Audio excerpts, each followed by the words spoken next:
Magandang araw mga kaaswangan at sa ating butihing narrator. Tawagin niyo ako sa pangalang Andre. Nakatira dito sa Caloocan. Nais ko lang na ibahagi sa inyo itong aking karanasan. Mga ilang taon na rin yung nagdaan. Nangyari ito sa Bicol, kung saan nga ako ipinanganak. Nakilala ko si Wena nang minsang makasabayan ko siyang bumili sa isang tindahan. Anak po ito ng bagong lipat naming kapitbahay noon na tawagin naman nating Aling Soledad. Nakatira sila sa may tabi ng sapa na hindi naman kalayuan sa bahay namin. Mabait at masayahin itong si Wena. Kaya naman hindi naglaon ay naging matalik nga kaming magkaibigan. Noon ngang magkakwentuhan kami kung bakit sila lumipat ng tirahan sa lugar namin. Sinabi niyang nilayasan raw nila ang kanyang amain dahil sa nananakit raw yon. Palagi nitong sinasaktan yung kanyang ina at maging siya ay kamuntika na rin daw halayin ng kanyang amain.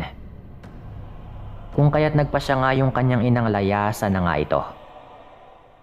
Dahil abusado nga raw ito upang sa ganoon daw ay mailayo nga siya sa kapahamakan. Nakaramdam ako ng awa sa dalaga matapos kong malaman ang kanyang napagdaanan. Hindi pala ganoon kadali ang dinanas nilang mag-ina sa kamay ng kanyang walang hiyang amain. Subalit noong dumating yung mag-ina sa lugar namin ay magkakasunod na yung kababalaghang nangyayari. Naroon ang biglaang pagkakasakit ng mga sanggol na walang dahilan. At kung papatig na naman sa pagamutan ay walang makitang sanhi ng pagkakasakit ng mga ito. Ang mga buntis naman sa karatig baryo ay bigla na lamang nakukunan. Hanggang sa may nakakita umano sa ina ng kaibigan ko na naroroon sa may silong ng bahay. Doon sa buntis sa isang karatig baryo. Kamuntikan pa umano yung mabuhusan ng mainit na tubig noong asawa ng buntis. Ngunit nang lumabas nga raw ito at sinilip yung silong ng bahay, ganoon na lamang yung pagtataka nito dahil wala na raw roon yung matanda. Sa halip ay isang napakalaking pusa na may kahabaang tenga umano yung kanyang nakita. Kaya simula nun mga kaaswangan ay naging bantog ng aswang yung ina ni Wena. Iniiwasan na rin sila ng mga kapitbahay namin. Kahit ganun nga yung aking mga naririnig ay hindi pa rin ako naniwala hanggat hindi ko mismo nararanasan at makikita yung sinasabi nilang aswang. Kaya naman kahit pinagbabawalan na akong makipagkaibigan ng mga magulang ko sa dalaga ay hindi ko nga sila sinunod. Wika ko pa nga sa aking ama. Iniiwasan na nga po sila ng mga tao at pinagbibintangan ng wala namang ebidensya eh. Tapos pagbabawalan niyo pa akong kaibiganin si Wena. Hindi naman yata tama yun pa. Sabi ko pa. Ikaw talagang bata ka. Nag-aalala lamang naman ako sa kapakanan mo. Dahil baka mapahama ka at baka mamaya kung ano pa yung mangyayari sa'yo. Mahirap na. Pagalit na tugon pa ng aking ama. Dahil nga medyo may katigasan rin talaga yung ulo ko. Kung kaya naman ay wala nang nagawa yung mga magulang ko. Kundi hayaan na lamang nila ako. Basta't kabilin-bilinan lamang nila. Ay mag-ingat lang daw ako. At kung sakali mang mayroong hindi magandang mangyari sa akin, ay wala raw silang ibang paghihinalaan kundi yung mag-inang naninirahan sa may tabing sapa. Isang pagkakataon noon, nung sumapit na nga yung takip silim, ay kaagad na akong pinaalis ni Wena dahil may gagawin na raw siya. Hindi ko alam kung bakit simula nung maging magkaibigan kami, ay palagi na lamang niya akong pinapauwi bago sumapit yung dilim.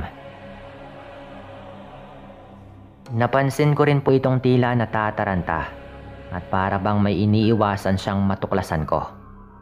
Kapag tinatanong ko naman ito, palagi niyang sinasabing may gagawin pa raw siyang importante at kailangan ko nang umuwi. Sige na, Andre. Umuwi ka na sa inyo at bukas na lang tayo magkwentuhan. Mariin pa po nitong wika. Teka, magpapaalam pa ako sa nanay mo. Nariyan ba siya sa loob? Palusot ko pang saad sa kaibigan ko. Magkakasunod naman siyang umiling at nagsabing nasa kakahuyan pa raw yung kanyang ina dahil nangunguha pa raw yon ng mga gulay na uulamin nila para sa hapunan. Muli na naman akong nagpalusot sa kaibigan ko. Wag lang niya akong ipagtulakan pa uwi. Ngunit kahit anong gawin ko ay hindi talaga nagpatinag yung kaibigan ko. Minamanduhan po niya akong umuwi na. Talagang pinagtutulakan niya akong umuwi na. Dahil sa ipinapakitang kakaibang kilos ng kaibigan ko, minsan tuloy ay hindi ko na nga maiwasang mag-isip na baka totoo yung mga sinasabi ng ibang tao tungkol sa kanyang ina. Nang mga oras na yon ay ayaw ko nga sanang sundin yung sinabi ni Wena. Pero mariin niya akong pinagtutulakang umuwi na at magagabi na raw. Baka mapagalitan pa umano ako ng mga magulang ko. Nakita ko pang nagiba na nga yung ekspresyon sa kanyang mukha at parang hindi nga nito nagustuhan yung kakulitan ko. Wala naman na akong nagawa kundi yung umuwi na lamang. Kahit anong pangungulit kong gawin sa kaibigan kong mamaya na ako uuwi ay hindi talaga ito pumapayag. Maya-maya pa, habang naglalakad na ako, ay nakakaramdam ako ng tila ba merong nakasunod. Ngunit tuwing nililingon ko naman, ang pinanggalingan ko ay wala naman. Sabi ko pa, baka guni-guni ko lamang yung nararamdaman ko. Kaya naman akmang lalakad na nga sana akong muli. Nang sa hindi sinasadyang napatingin ako sa bahay ng kaibigan ko. Ganoon na lamang yung pagkagimbal ko nang masilayan ko yung ina ng dalaga na nakatayo sa may bakuran ng kanilang bahay. Hindi pa kasi ako noon gaanong nakalalayo sa kanilang bakuran. Kaya't kitang-kita ko yung walang tigil na pagtulo ng laway nito. Nagtataasan rin yung kanyang mga buhok na animoy nakipagsabunutan kung kanino. Babalik sana ako para tanungin kung ano nga bang nangyayari kay Aling Soledad at magpapaalam na rin sana. Ngunit bigla na lamang tumingin ng direkta sa gawi ko yung matanda at nakita ko po ang nakakapanghilakbot na itsura nito. Parang hindi siya si Aling Soledad nang matitigan ko itong mabuti. Sobrang kilabot yung nararamdaman ko noon at pakiramdam ko. Nagtataasa na yung mga balahibo sa aking buong katawan. Sa kadahilan ng tanaw na tanaw kong nanlilimahid ng tumutulong laway ang bibig ng matanda. At nakamulagat yung mga mata na animoy mata ng asong nagbabaga kapag nasisinagan ng liwanag. Sobrang kapal rin po ng kilay nito. At parang ginuhita ng paulit-ulit ng uling. Dahil nga sa naramdamang kaba, ay napatakbo na nga ako ng wala sa oras noon. At halos magkandarapa pa nga ako makarating lamang sa bahay namin. Ano bang nangyayari kay Aling Soledad? Nakakapangilabot. Sambit ko pa po noon sa utak ko habang tumatakbo. Noong matanaw ko na nga yung bahay namin at saka pa lamang ako nakahinga ng maluwag. Malapit na kasi ako at batid kong hindi ko na matatanaw pa yung nanay ng dalaga kahit lingunin ko pa. Pagkapasok ko sa bahay ay nagulat pa nga yung aking ama. At nagtanong kung ano nga ba yung nangyari sa akin at bakit raw ako namumutla at humahangos. Para kang hinabol ng dambuhalang nilalang ah. Pahabol pang wika ng aking ama at napapailing. Sasagot pa nga sana ako nang bigla na lamang akong nagulat at talagang napaigtad. Dahil sa papalubog pa lamang yung araw pero may naririnig na akong huni ng wakwak sa labas ng bahay. Medyo mahina lang po yun na parang paikot-ikot. Hindi ko lubos maisip mga kaswangan na kalalaki kong tao Pero nakaramdam ako ng takot at talagang gumapang yung kilabot sa buong katawan ko, paakyat sa ulo. Lintik na aswang yan. Ang aga naman yatang nagutom. Abay, hindi pa madilim yung buong paligid pero humuhuni na. Dinig ko pang wika ng aking ama. Hindi pala nakaligtas sa kanyang pandinig yung huning yon. Inday, akin na yung buntot ng pagi at hahanapin ko lang yung aswang na yan. Sabi pa nga ng aking ama sa aking ina. Bago pa man naibigay ng aking ina yung buntot ng pagi, ay bigla na nga lang ding nawala yung huni ng wakwak sa may labas ng bahay. Sabi nga ng tatay ko, hindi ko pa nga nahahawakan yung buntot ng pagi. Natakot ka naman kaagad. Sigaw pa nga po nito. Sa paglipas nga ng mga oras at nakakain na rin po kami ng hapunan, agad na akong pumasok sa loob ng kwarto para magpahinga. Habang nagpapahinga na ako, ay muli na naman akong nakarinig ng huni ng ibon sa may labas ng bahay. Ngunit sa pagkakataong yon ay pakiramdam ko'y malapit lang yon sa may bintana ng aking kwarto. Kasunod po nun ay ang pagkalus ko sa dingding ng bintana.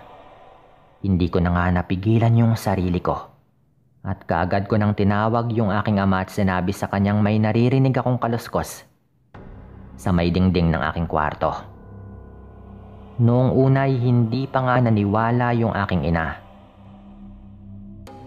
Kalalaki ko umanong tao ay takot ako sa kaluskos.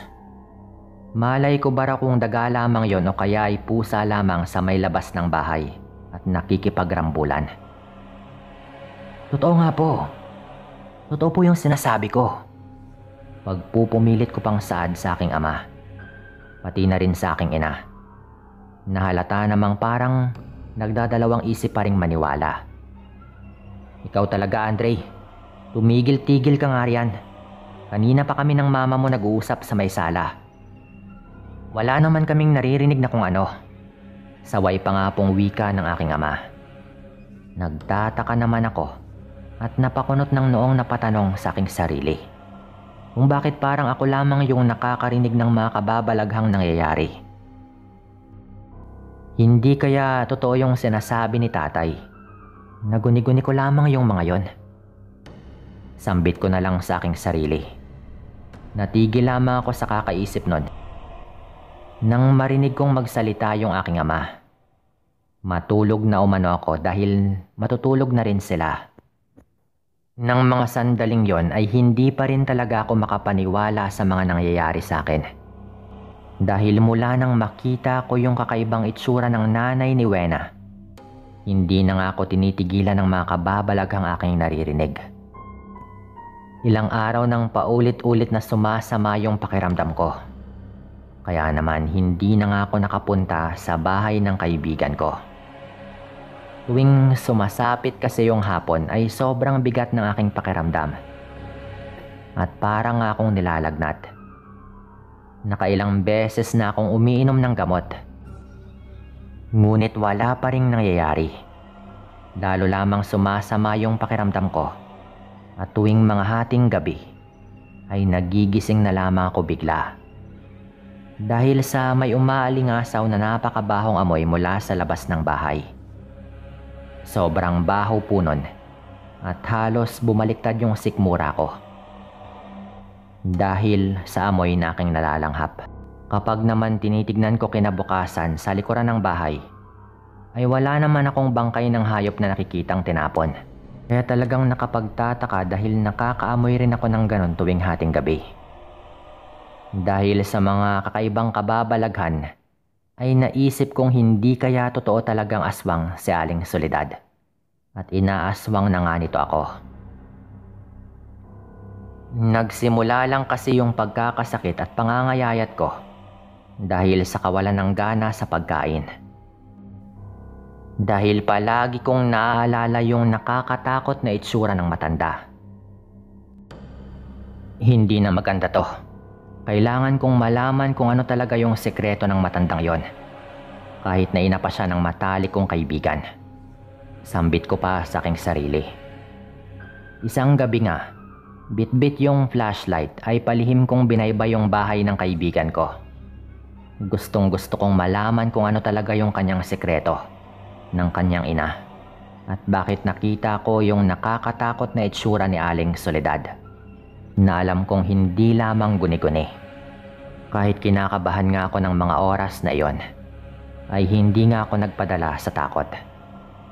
Inisip ko na lamang na meron akong bitbit na buntot ng pagi.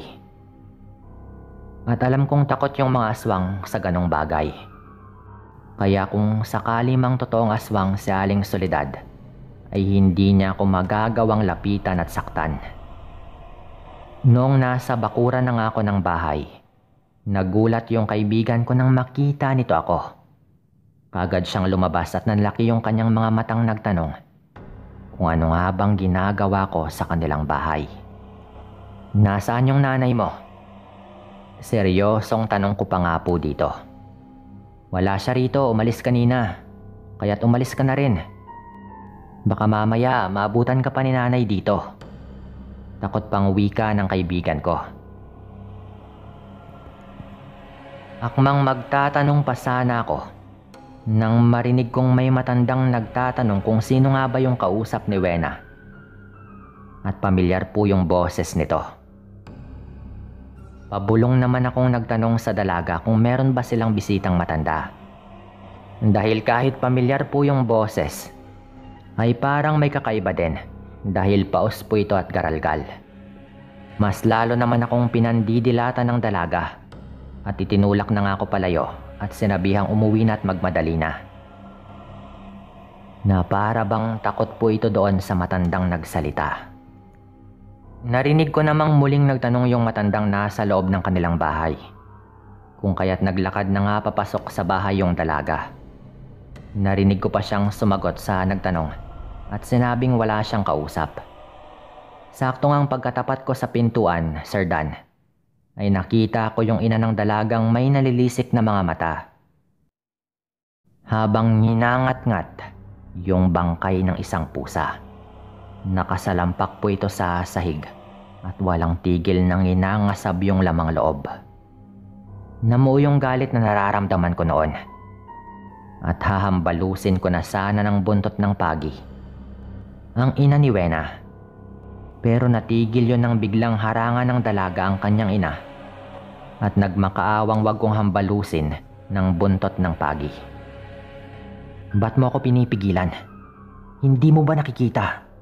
Aswang yung nanay mo. Ikaw ba? Aswang ka rin ba tulad ng nanay mo? Nanlalaki yung matang tanong ko sa dalaga. Magkakasunod namang umiling yung dalaga habang pilit na nagmamakaawa at umiiyak na nagwikang hindi raw siya aswang. Ang totoo daw, niyanggaw raw ng kanyang amain ang kanyang ina. Kaya umalis nga sila dahil yung gusto ng kanyang amain ay kumain ng lamang loob ng tao yung kanyang ina. Hindi na raw kasi kayang gamutin dahil huli na nang malaman nila. Hindi kagustuhan ng nanay ko yung mga nangyari sa kanya. Pakiusap, huwag mong saktan yung nanay ko. Pagmamakaawang wika ng dalaga. Awang-awa po ako noon sa itsura ni Wena. Habang nakaluhod itong nagmamakaawa na huwag kong saktan yung kanyang ina. Sinabi rin niyang kaya pinapauwi niya ako ng maaga palagi dahil may mga pagkakataong hindi napipigilan ng kanyang ina ang kanyang pagiging aswang, lalo na nga kung bilog yung buwan.